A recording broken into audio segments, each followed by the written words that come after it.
इधर 14वें जेपीएससी मुद्दे को लेकर आईसा का विधानसभा मार्च का नेतृत्व कर रही नेहा बोरा को विरोध का सामना करना पड़ा। एक अज्ञात युवक ने प्रदर्शन के दौरान नेहा बोरा के चेहरे पर स्याही फेंकी।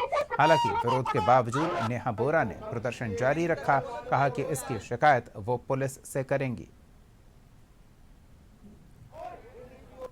क्योंकि आप लोग बार बार पूछ रहे हैं कि स्याही फेंक दी क्या करेंगे। 20 जुलाई को हमारे ऊपर टीयर गैस शेल फेंके गए थे, लाठियां फेंकी गई थी, पेलेट गन्स चलाए गए थे। अगर तब छात्र नहीं डरे तो आपकी मामूली सी स्याही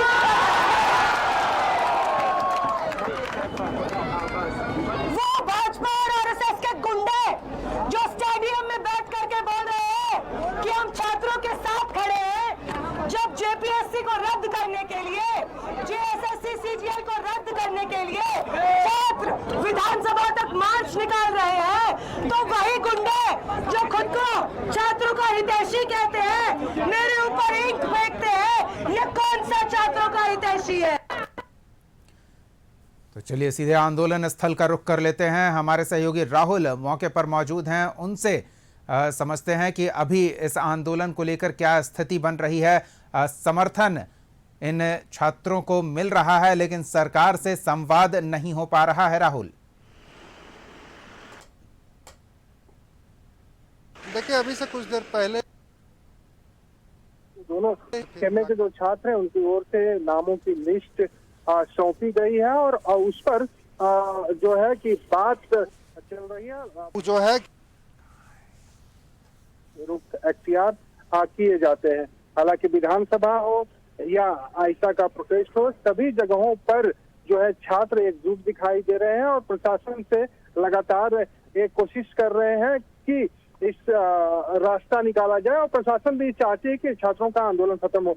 संदीप हमारे साथ है। संदीप, जिस तरीके से अब सरकार की ओर से पहल हो रहा है, विधानसभा में आप आज थे, किस तरह की तस्वीरें निकलकर सामने आई और जब आईसा के आई फेंकी गई उसके बाद उन्होंने प्रेस कॉन्फ्रेंस किया, इन सारी चीजों को आप भी कवर कर रहे हैं, किस तरह से देखते हैं और सरकार के पहल को किस तरीके से?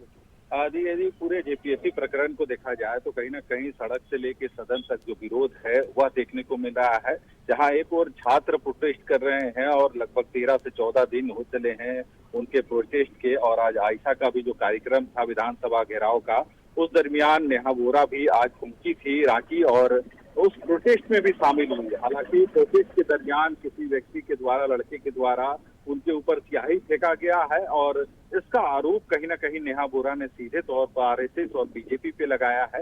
हालांकि दूसरी तरफ यदि बात करें तो विधानसभा का मानसून सत्र भी चल रहा है, सत्र का दूसरा दिन। हालांकि दूसरा दिन भी आज जो विरोध और जो जेपीएससी प्रकरण रहा है उसकी भेंट चढ़ता नजर आया, क्योंकि सत्र भले ही 11 बजे इसकी शुरुआत हुई थी, पर 11 बजे के शुरुआत के बाद से ही जो विपक्ष के जितने भी विधायक थे सदन यानी सदन के अंदर वेल पर जाकर लगातार विरोध करते रहे। हालांकि स्पीकर को यही वजह था कि स्थगित करना पड़ा और 12:30 बजे तक पहली बार जो सदन की कार्रवाई थी उसे स्थगित किया गया। उसके बाद जब 12:30 बजे पुनः सदन की कार्रवाई शुरू हुई, फिर से विपक्ष कहीं ना कहीं सरकार पर हमलावर होते हुए नजर आई और वेल पे जाके फिर से प्रोटेस्ट करते हुए नजर आए। हालांकि उसी दरमियान जो वित्त मंत्री हैं उन्होंने 8,399 करोड़ का जो अनुपूरक बजट है पेश तो जरूर कर दिया, पर उसके बाद सदन की कार्रवाई नहीं चली और अंततः स्पीकर ने जो विरोध था उसको देखते हुए सदन की कार्रवाई सोमवार 11 बजे तक के लिए स्थगित कर दी है।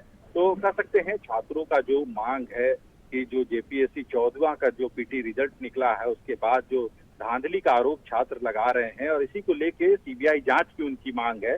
हालांकि सरकार की तरफ से जो अब तक कार्रवाई हुई है उसमें 1.5 दर्जन से अधिक जो लोग हैं इस पूरे प्रकरण में जिनकी संलिप्तता नजर आई है उनकी गिरफ्तारी हुई है और सीआईडी इसकी पूरी जांच कर रही है। यहाँ तक कि जो पूर्व चेयरमैन रहे हैं एल खान से, उनसे भी 4 दिनों तक पूछताछ हुई है। हालांकि अब देखना होगा, क्योंकि सरकार जो कह रही है कि सीआईडी अपना काम कर रही है और सरकार कटिबद्ध है उन आरोपियों तक पहुंचने, यानी जो भी दोषी हैं उनको सजा देने के लिए। और यही वजह है कि सरकार बार बार कह रही है कि यदि सरकार की इच्छा शक्ति नहीं होती तो इतने लोगों की गिरफ्तारी इस प्रकरण में नहीं होती। पर कहीं ना कहीं विपक्ष या बीजेपी कहें तो उसका जो आरोप है कि सीआईडी राज्य की एजेंसी है और उस पर भरोसा नहीं है। रही वजह है कि वे लगातार सीबीआई जांच की मांग कर रहे हैं, पर अब तक जो सरकार ने भी एक कमेटी बनाई है जिसमें 4 मंत्री शामिल हैं, जिसमें शिक्षा चलिए, मंत्री कमेटी तो गठित हो गई है, लेकिन कमेटी क्या अनशनकारी छात्रों से बातचीत कर रही है? कमेटी के साथ छात्रों का संवाद कब होगा, क्या होगा, इसको लेकर समय तय नहीं हो पा रहा है। चलिए, संदीप, राहुल, दोनों का बहुत बहुत धन्यवाद ताज़ा जानकारियों के लिए।